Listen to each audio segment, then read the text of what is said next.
नमस्कार, मैं हूं अभिषेक त्यागी। बिहार चुनाव नजदीक हैं, लेकिन सवाल यह है कि बिहार की जनता के दिल में क्या है। बिहार की जनता किसके पक्ष में वोट करेगी, बिहार में सरकार किसकी बनेगी।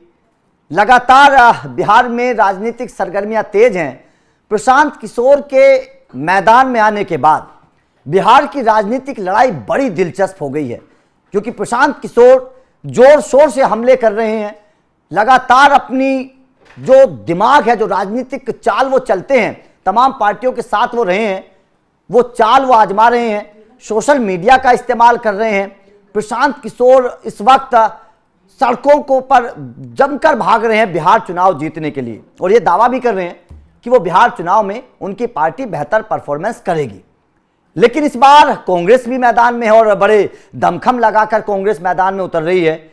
बीजेपी और आरजेडी और जेडीयू तो खैर हैं ही हैं। कुल मिलाकर एनडीए और महागठबंधन के बीच की जो ये लड़ाई है, ये बड़ी दिलचस्प हो गई है प्रशांत कुमार के आने के बाद। लेकिन अब सवाल ये है कि बिहार का एक्स फैक्टर वोटर कौन है, क्योंकि जो वोटर लिस्ट आई है बिहार की, जो पूरा समीकरण अगर हम देखें तो उसके हिसाब से पता चलेगा कि बिहार का एक्स फैक्टर वोटर कौन है और बिहार चुनाव में ये वोटर किसको वोट करेंगे, ये सवाल सबसे बड़ा है। क्योंकि बिहार में इस वक्त माहौल कई तरीके का है। अगर हम देखें बिहार चुनाव के जो मुद्दे हैं, वो बेरोजगारी मुद्दा है, बहुत बड़ा मुद्दा बेरोजगारी को लेकर है। स्टूडेंट्स का मुद्दा बहुत बड़ा है, वो भी सड़कों पर हमने देखे हैं। उसके बाद में कई सारे और मुद्दे हैं, किसानों के मुद्दे हैं, कई और मुद्दे वहाँ पर जो हैं वो बिहार में बहुत बड़े हैं। जातीय समीकरण तो अब आपको पता है कि बिहार में हमेशा हावी रहता ही है। तो ऐसे में बिहार चुनाव का जो एक्स फैक्टर वोटर है वो कौन है, सबसे पहली बात तो ये है। और बिहार का वोटर किसे वोट करेगा, किसके पक्ष में, ये चीज़ें जा सकती हैं। क्या बीजेपी को कोई झटका लग सकता है, क्योंकि जो समीकरण सामने आ रहे हैं, जिस तरीके का माहौल है, हो सकता है कि बीजेपी को झटका लगे। अब मैं आपको थोड़े से समीकरण दिखाऊंगा, कुछ ग्राफिक्स के माध्यम से समझाने की कोशिश करूंगा, आपको समझ आएगा कि आखिर क्या है। अब बिहार के मतदाता को समझिएगा। जो बिहार में पुरुष मतदाता हैं वो 3,92,07,804 है, मतलब लगभग समझ लीजिए 4 करोड़ के आसपास बिहार में पुरुष मतदाता हैं। अब बिहार में जो महिला मतदाता हैं वो 3,49,82,000, मतलब लगभग 3.5 करोड़, आप ये समझ लीजिए महिलाओं को, और 4 करोड़ के आसपास जो है आप पुरुष मतदाताओं को समझ लीजिएगा। अब कितने युवा हैं ये भी समझ लीजिए। बिहार में 85 वर्ष से ऊपर जो वोटर है वो 4,03,000, मतलब 4 लाख के आसपास ही समझ लीजिए। 85 वर्ष मतलब जो 80 क्रॉस कर चुके हैं। 18 से 19 मतलब ये नौजवान है, ये वो वोटर है जो सोशल मीडिया पर भी है, ये वो वोटर है जो इस वक्त राजनीति की में सबसे ज़्यादा दिलचस्पी रख रहा है, ये वो वोटर है जो भविष्य की मांग कर रहा है, ये वो वोटर है जो रोजगार मांग रहा है, ये वो वोटर है जो राजनीति पर इस वक्त जमकर बिहार में बहस कर रहा है। 18 से 19 साल के जो नए वोटर हैं, जो इस वक्त राजनीति को समझ भी रहे हैं, वो वोटर भी हैं।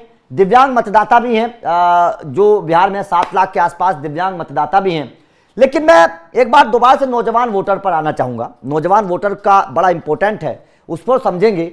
वो 14,01,050 ये नौजवान वोटर हैं जो 18 से 19 मतलब जो पहली बार वोट करेंगे। और ये पहली बार वोट करने वाले जो वोटर हैं वो 14 लाख हैं, बड़ी मात्रा में है, बहुत बड़ी मात्रा में ये वोटर हैं। और मतलब कह सकते हैं कि कुछ सीटों पर अपना प्रभाव छोड़ सकते हैं, और कुछ मतलब ऐसे ये वोटर हैं जो कुछ सीटों को जिता सकते हैं, मतलब प्रभाव डाल सकते हैं। जो 14 लाख वोटर हैं बिहार में जो पहली बार वोट करेंगे।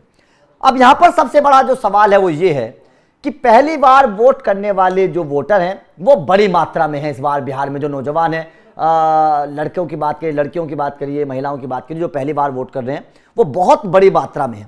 कुल मिलाकर नौजवान है। अब नौजवान वोटर्स को अगर देखा जाए, अगर बिहार के माहौल को हम समझने की कोशिश करें, पिछले कुछ सालों को अगर देखें, तो समझ में आता है कि बिहार का जो नौजवान है वो थोड़ा सड़कों पर है, वो परेशान है, वो रोजगार को लेकर लड़ाई लड़ रहा है, वो रोजगार को लेकर मांग कर रहा है। शिक्षकों की बात करिए, नौकरियों की बात करिए, अलग अलग तरीके से नौजवान जो है वो सड़कों पर है। यहाँ पर हो सकता है कि थोड़ी सी नाराजगी सरकार से हो हो सकता है कि थोड़ी सी नाराजगी लोगों की जो मौजूदा सरकार है उससे रहे, क्योंकि नौजवान वोटर है, उसको ये सब चीज़ें पता है, वो लड़ाई लड़ रहा है अपने भविष्य को लेकर। तो ये जो नौजवान वोटर है ये बिहार का सबसे बड़ा एक्स फैक्टर होगा, ये मैं आप लोगों को बता रहा हूँ। ये जो नौजवान वोटर है ये बिहार का सबसे बड़ा एक्स फैक्टर होगा। अब सवाल यही खड़ा होता है कि आखिर ये नौजवान वोटर वोट किसको करेगा। अब जो समीकरण सामने आ रहे हैं, जिस तरीके की माहौल नजर आ रहा है, ये माना जा रहा है कि ये नौजवान वोटर त्रिकोणीय तरीके से बंट सकता है। जो बिहार के राजनीतिक विशेषज्ञ हैं जो इस बात पर अपनी राय रख रहे हैं, उनके मुताबिक ये नौजवान वोटर 3 तरीके से बटेगा, 3 पार्टियों में। सबसे पहली पार्टी ऑब्वियसली या पार्टी कहें या गठबंधन कहें, एनडीए, क्योंकि वहाँ पर नीतीश भी हैं, वहाँ पर बीजेपी भी साथ है, और भी पार्टी हैं, तो एनडीए के साथ जाएगा।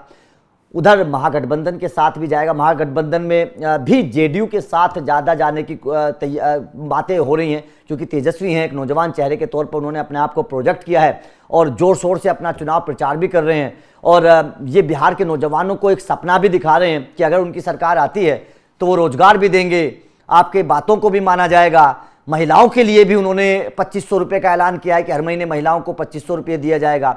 और महिलाओं में भी मतलब कुछ महिला फर्स्ट टाइम वोटर होंगी, तो जाहिर तौर पर एक बड़ा इम्पैक्ट उसका भी पड़ सकता है। तो तेजस्वी यादव भी नौजवान वोटर्स में अपनी छाप छोड़ने की कोशिश कर रहे हैं।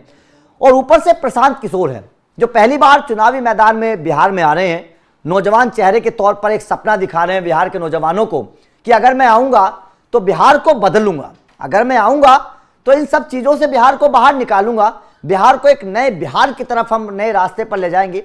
ये प्रशांत किशोर सपना दिखा रहे हैं बिहार के नौजवानों को। तो कुल मिलाकर बात यह है, और एक नौजवान तबका वो है जो मोदी जी को पसंद करता है, मोदी जी की विचारधारा को पसंद करता है, बिहार में जो मौजूदा सरकार थी उसके कामों को पसंद करता है, एक नौजवान वो भी है। तो जाहिर तौर पर ये नौजवान जो एक्स फैक्टर वोटर है, ये जिस पार्टी को पड़ेगा, जिस पार्टी की तरफ सबसे ज्यादा इन्फ्लुएंस इस नौजवान वोटर का होगा, बिहार में उस पार्टी को सबसे ज्यादा फायदा होने की उम्मीद है। तो आपका बिहार के इलेक्शन को लेकर क्या कहना है? आपके हिसाब से जो बिहार का एक्स फैक्टर वोटर है वो कौन है? नौजवान, महिला, पुरुष? आपके हिसाब से कौन एक्स फैक्टर साबित होंगे, और किस पार्टी में ये नौजवान वोटर सबसे ज्यादा जा सकते हैं? किस पार्टी आपके हिसाब से, किस पार्टी को सबसे ज्यादा सपोर्ट करेंगे? कमेंट करके अपने राय जरूर दीजिएगा। वीडियो अच्छी लगी तो लाइक और शेयर जरूर करिए। चैनल को सब्सक्राइब करके बेल आइकन को प्रेस कर देना। Thank you.